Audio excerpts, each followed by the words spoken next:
Bismillahirrahmanirrahim. Assalamualaikum warahmatullahi wabarakatuh. Perkenalkan, nama saya Siti Maulia Muhammad Abu Bakar, NIM 105421101518. Jadi di sini saya akan memulai teknik keterampilan pengambilan hapusan tinja.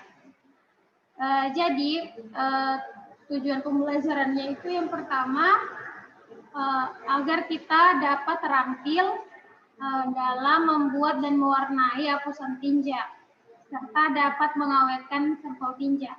Kemudian selanjutnya itu indikasi yang pertama itu pada pasien dengan gejala diare, kemudian diare berdarah atau disentri, kemudian selanjutnya anemia, nyeri perut dengan suspek infeksi protozoa. Kemudian atau helminthiasis khusus. Kemudian itu selanjutnya alat dan bahan. Nah, alat dan bahan yang pertama itu satu meja, kemudian selanjutnya sabun cuci tangan, kemudian jangan lupa alir yang mengalir, kemudian itu selanjutnya sarung tangan steril, kemudian jangan lupa juga sampah medis dan non medis. Kemudian selanjutnya itu pewarnaan pada sampel kemudian alat dan bahan pada pewarnaan sampel tinja. Yang pertama yaitu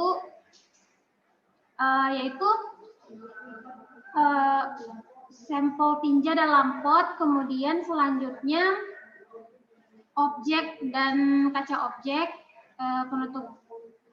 Kemudian yang selanjutnya itu larutan saline solution, kemudian larutan lugol iodin. Nah, selanjutnya itu pipet 2 buah dan spidol permanen. Kemudian kayu aplikator serta dan kasak kering atau kapas kering. Nah, kemudian selanjutnya itu alat dan bahan pengawetan tinja. Yang pertama itu selotip, yang kedua itu kayu aplikator, kemudian yang ketiga itu pot berisi tinja, kemudian yang keempat itu label, kemudian selanjutnya itu spidol permanen. Nah, selanjutnya itu vial volume 20 ml. Nah, serta larutan formalin, dan terakhir itu larutan polivinil alkohol. Nah, di situ kemudian prosedur kegiatan yang pertama itu menjelaskan pengambilan sampel larutan tinja, menjelaskan pada pasien mengenai tujuan kita, terus tujuan kita dalam pemeriksaan sampel tinja tersebut. Kemudian kita kasih jaminan pada pasien, terus kita minta persetujuan pada pasien yang seperti informed consent seperti itu. Kemudian kita minta sampel tinja pasien dengan memberikan pot tinja yang sudah diberikan. Jadi pot tinja yang diberikan itu sudah dikasih label berupa identitas pasien dan rekam medis dan lain-lain. Nah, kemudian selanjutnya menyampaikan cara pengambilan sampel tinja yang baik, masih dalam keadaan segar. Nah, jadi itu harus segera dibawa ke laboratorium dalam waktu 1 sampai 2 jam, dan waktu idealnya itu kurang dari 30 menit. Nah, kemudian selanjutnya tidak terkontaminasi oleh zat-zat lain atau organisme lain. Nah, selanjutnya itu pembuatan asupan dan pewarnaan hapusan tinja. Yang pertama itu mengambil kaca objek, kemudian kita beri label, identitas pasien, rekam medik, dan lain-lain. Kemudian tanggal pengambilannya juga jangan lupa. Selanjutnya lakukan lakukan cuci tangan asepsis secara bersih. Kemudian selanjutnya itu kita letakkan kaca objek di tempat yang datar seperti atas meja. Nah, kemudian menggunakan pipet kita mengambil, kita teteskan masing-masing 1 tetes larutan salisil pada bagian tengah kiri, kemudian larutan Lugol's iodin pada bagian tengah kanan. Nah, kemudian selanjutnya itu kita mengambil sedikit bagian yang dari tinja. Nah, kemudian dengan menggunakan kayu aplikator, letakkan pada larutan saline solution. Nah, kemudian kita campurkan hingga rata.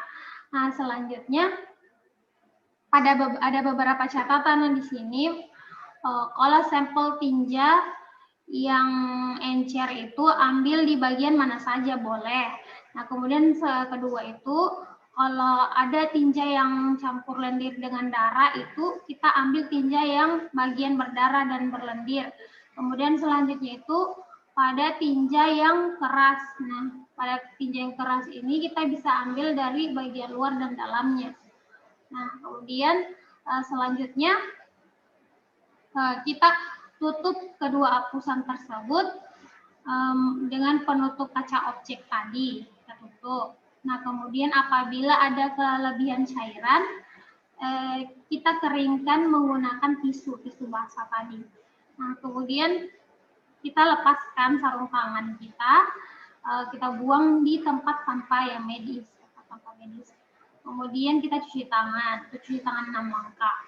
Nah, setelah itu kita lakukan pengawetan sampel tinja. Nah, pertama-tama kita cuci tangan dulu, kita cuci tangan 6 langkah secara bersih, kemudian kita pakai handspoon. Setelah itu kita label vial volume 20 ml, kemudian dengan identitas pasien. Nah, selanjutnya jangan lupa kita tulis itu nomor pengambil dan tanggal pengambilan serta yang lain-lain, dan kemudian kita tuliskan huruf F pada salah satu vial. Nah, kemudian F itu adalah formalin, jangan lupa, dan huruf TP pada vial yang lain. Nah, selanjutnya EFL adalah polivinil. Setelah itu vial dengan label F. Nah, di situ dengan formalin 10%. Nah,